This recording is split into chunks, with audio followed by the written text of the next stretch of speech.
दोस्तों, मेरा नाम संगीता है और मैं देखने में भी काफ़ी स्मार्ट और सुंदर हूँ। लेकिन पता नहीं क्यों मेरे पति मुझे उतना प्यार नहीं करते थे जितना कि पति पत्नी में होता है। यूँ कह सकते हैं कि मुझ में कम इंटरेस्ट थे। मैं भोपाल से पुणे जा रही थी। सुबह 9 बजे मैं बस में बैठ गई। भोपाल से पुणे पहुँचने में लगभग करीब 15 घंटे लगते हैं। मुझे ट्रेन से सफ़र करना बिल्कुल पसंद नहीं है, इसलिए मैं हमेशा बस से जाने का तय तय करती हूँ। जब वह पहली बार सामान लेकर भोपाल गया, तब मैंने उसके साथ जाने के लिए कहा, लेकिन उसने मुझे समझाया कि संगीता, चिंता मत करो, कुछ महीनों में मैं वहाँ सेटल हो जाऊँगा, फिर तुम्हें ले जाऊँगा। लेकिन वह मुझे कभी नहीं लेकर गया।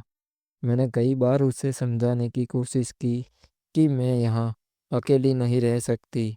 हम पति पत्नी हैं, अलग रहना सही नहीं है।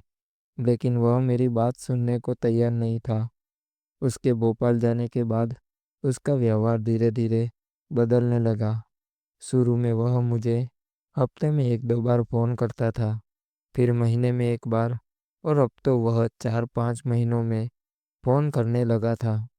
फिर मुझे एक रिश्तेदार से एक चौंकाने वाली खबर मिली। भोपाल में मेरे पति ने दूसरी महिला से शादी कर ली है और वह उसके साथ रह रहा है। यह सुनकर मुझे बहुत बुरा लगा और गुस्सा भी आया। इसलिए मैंने सच जानने के लिए भोपाल जाने का फैसला किया। भोपाल पहुंचने के बाद मैं चुपके से पूछताछ की और जो मैंने सुना था वह सच निकला। मेरा पति वास्तव में एक दूसरी महिला के साथ रह रहा था और उनका एक बच्चा भी हो गया था। यह सब मैंने दूर से ही देखा। उससे मिलने या बात करने की मेरी इच्छा नहीं हुई, क्योंकि मुझे लगा कि उससे मिलकर कुछ नहीं होगा। मैं बहुत निराश हो गई थी।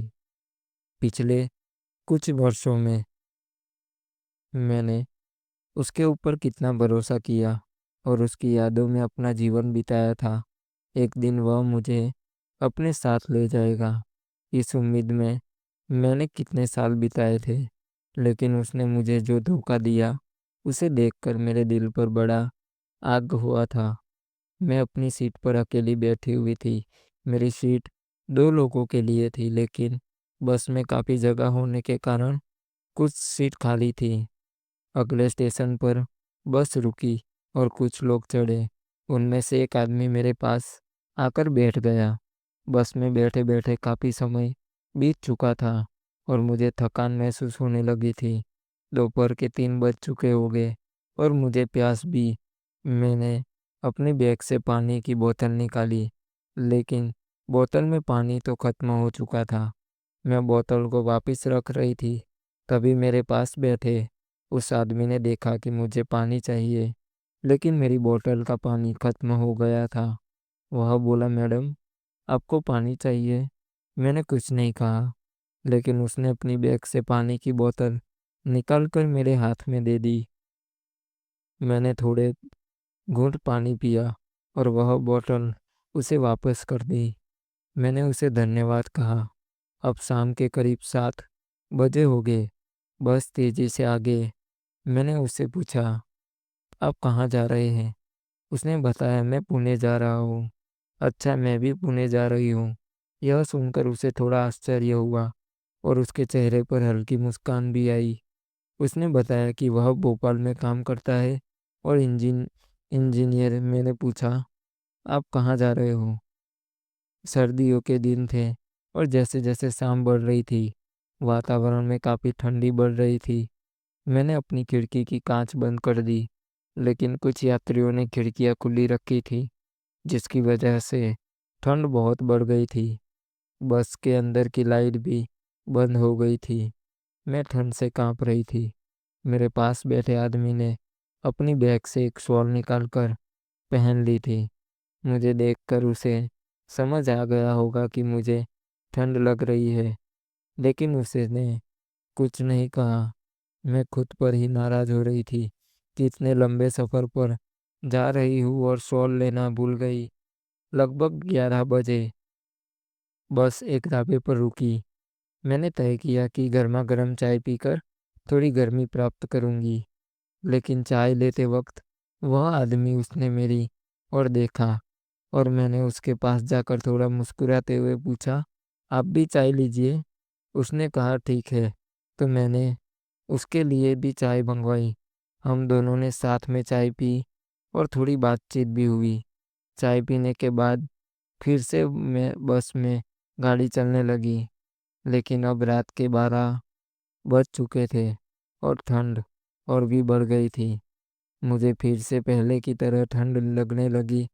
उस आदमी ने कहा, मैडम अगर आपको कोई एतराज नहीं है तो मैं अपनी शॉल आपको दे सकता हूँ। उसने अपनी शॉल उतार कर मेरी तरफ बढ़ाई। मैंने उसे लेने से मना कर दिया क्योंकि उसे भी ठंड लग रही थी। मुझे लगा कि उसके लिए यह सही नहीं होगा, लेकिन वह बहुत आग्रह कर रहा था। मैंने कहा, आप मुझे शॉल दे रहे हैं, लेकिन आपको भी तो ठंड लग रही होगी। वह हंसते हुए बोला, कोई बात नहीं, मैं एडजस्ट कर लूँगा। फिर मैंने कहा, नहीं, आप खुद को परेशान और कहा ठीक है, क्योंकि अब ठंड सहन करना मुश्किल हो रहा था। उसने अपनी शॉल आधी उतारी और मुझे दे दी। वह थोड़ा पास हो गया और मैं भी थोड़ी उसकी ओर सट गई। हम दोनों ने शॉल को आधा आधा ओढ़ लिया और यात्रा फिर से शुरू हुई। थोड़ी देर बैठे रहने पर वह थोड़ा असहज हुआ और बोला, मैडम आप मेरा हाथ थोड़ा जाम हो गया है। क्या मैं आपके कंधे पर हाथ रख सकता हूँ अगर आपको कोई दिक्कत नहीं है? मैंने कहा ठीक है, कोई बात नहीं। उसने अपना बायां हाथ मेरे कंधे में और उसे धन्यवाद दिया और कहे, अच्छा हुआ कि आपने मुझे शॉल दी, नहीं तो इस ठंड में मुझे बहुत दिक्कत होती। वह मुस्कुराते हुए बोला, ऐसा कुछ नहीं है, एक दूसरे की मदद करना हमारा कर्तव्य है और मुझे मदद करना है। मुझे उसका स्वभाव बहुत पसंद आया, इसलिए मैंने उसके पूछा, आपका नाम क्या है? उसने जवाब दिया, मेरा नाम गौरव है। मैंने कहा, मेरा नाम संगीता है।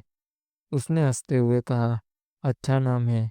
मैं थोड़ी शर्माई और मैंने कहा, हम इतने करीब बैठे थे कि आसपास के लोगों को लगता था जैसे हम पति पत्नी हैं। गौरव बोला, मुझे बस से यात्रा करने की आदत नहीं है। मैं हमेशा ट्रेन से ही जाता हूँ, लेकिन आज पहली बार बस से यात्रा कर रहा हूँ। मुझे बस में सफ़र करना बहुत बोरिंग लगता है। मैंने हंसते हुए कहा, ऐसा क्या? मुझे तो बस से यात्रा करना बहुत पसंद है। फिर उसने अपनी जेब से मोबाइल निकालकर देखा और बोला, अब 2 बज चुके हैं। कुछ ही देर में गाड़ी पुणे पहुंचने वाली है। उसके चेहरे पर थोड़ी थकान दिखाई दे रही थी, लेकिन फिर भी वह शांत और खुश था। उसने मोबाइल में गाना लगाकर ब्लूटूथ से सुनना शुरू कर दिया। कुछ देर गाना सुनने के बाद वह मेरी तरफ मुड़कर बोला, संगीता, मुझे गाड़ी की हल्की सी आवाज़ सुनते ही नींद आने लगी है। उसके कंधे पर सर रखकर मुझे एक तरह की सुरक्षा और शांति महसूस हो रही थी। कुछ समय बाद गाड़ी पुणे पहुंच गई। उसने मुझे हल्के से आवाज़ देकर जगाई, लेकिन मेरी नींद इतनी गहरी थी कि मैं जाग नहीं पाई। फिर उसने धीरे से मेरी पीठ पर थपथपाते हुए मुझे उठाया। मैं तेजी से उठ गई। उसके चेहरे पर एक मीठी सी मुस्कान थी। वह बोला, सॉरी, लेकिन पुणे आ गया है। आप गहरी नींद में थी, इसलिए जगाया, नहीं तो आपका स्टॉप छूट जाता। मैंने उसे देखते हुए हंसते हुए कहा, थैंक यू, अच्छा हुआ आपने मुझे जगाया, नहीं तो सच में मुझे परेशानी हो जाती। उसने मुझसे पूछा, आपको कहाँ उतरना है? मैंने कहा, मुझे वह स्टॉप पर उतरना है। यह सुनकर वह थोड़ा चौंक कर बोला, सच में? मैंने हंसते हुए उत्तर दिया, हाँ सच में, मुझे भी वहाँ ही उतरना है। अब मुझे भी थोड़ा अजीब सा लग रहा था कि हमारा सफ़र कितना समान था। करीब रात के 4 बजे बस स्टॉप पर रुके। हम दोनों नीचे उतर गए। चारों ओर गहरा सन्नाटा था और सड़क पर कुछ ही गाड़ियाँ दिखाई दे रही थी। मैंने तय किया कि यहाँ से मैं रिक्शा लेकर घर जाऊंगी, लेकिन उस समय रिक्शा मिलना बहुत मुश्किल था। दोस्तों, पार्ट 2 के लिए